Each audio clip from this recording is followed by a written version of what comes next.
Trump ने क्या रूस पर एक बार फिर से दबाव वाली राजनीति शुरू कर दी है। जी हां, रूस और यूक्रेन युद्ध को लेकर अमेरिकी राष्ट्रपति डोनाल्ड ट्रंप ने एक नया हथकंडा अपनाया है और एक बार फिर से रूसी राष्ट्रपति व्लादिमीर पुतिन को धमकी दी है।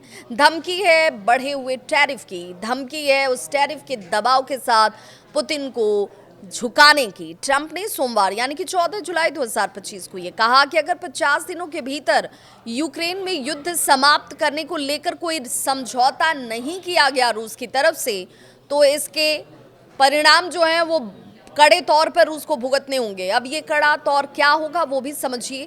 तो टैरिफ जो है वो भारी भरकम लगा दिया जाएगा रूस के ऊपर।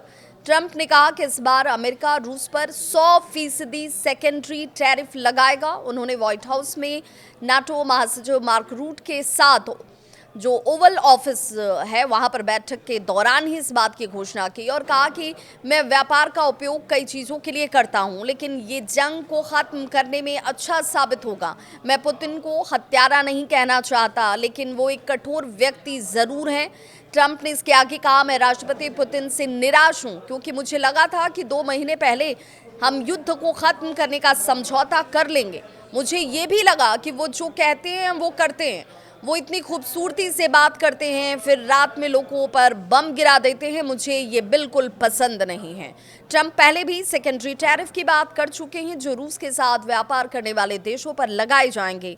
नाटो महासचिव के साथ बैठक में ट्रंप ने यूक्रेन को हथियार सप्लाई करने की जानकारी भी दी, जिसमें पैट्रियट मिसाइल सिस्टम शामिल है। उन्होंने कहा कि नाटो अमेरिका से अरबों का सैन्य हथियार जो है वो एक दूसरे के साथ समझौते के तौर पर खरीदेगा भी और देगा भी, जो यूक्रेन को पहुंचाए जाएंगे। अमेरिकी राष्ट्रपति डोनाल्ड ट्रंप ने पिछले हफ्ते भी कहा था कि वो पुतिन से इस बात को लेकर बेहद नाराज़ हैं, या कह लीजिए कि नाखुश हैं कि उन्होंने समझौते को लेकर अपनी प्रतिबद्धता नहीं दिखाई। रूस पर अतिरिक्त प्रतिबंध लगाने पर इसीलिए अमेरिका को विचार करना पड़ रहा है। ट्रंप विचार कर रहे हैं। उन्होंने रूस और यूक्रेन युद्ध में बढ़ती हुई मौतों पर भी अपनी निराशा जाहिर की थी। ट्रंप ने अपने चुनाव अभियान के दौरान युद्ध को जल्द खत्म करने का वादा किया था। ट्रंप के अनुसार पुतिन ने शांति की बात तो की, लेकिन वे यूक्रेन के शहरों पर हमले लगातार जारी रखे हुए हैं और इसीलिए ट्रंप ये कह रहे हैं कि अब और कोई रास्ता बचा नहीं, व्यापार के जरिए ही। लेकिन ये ज़रूरी है कि पुतिन को रोका जाए, पुतिन को समझौते के लिए, युद्ध विराम के लिए राजी किया जाए।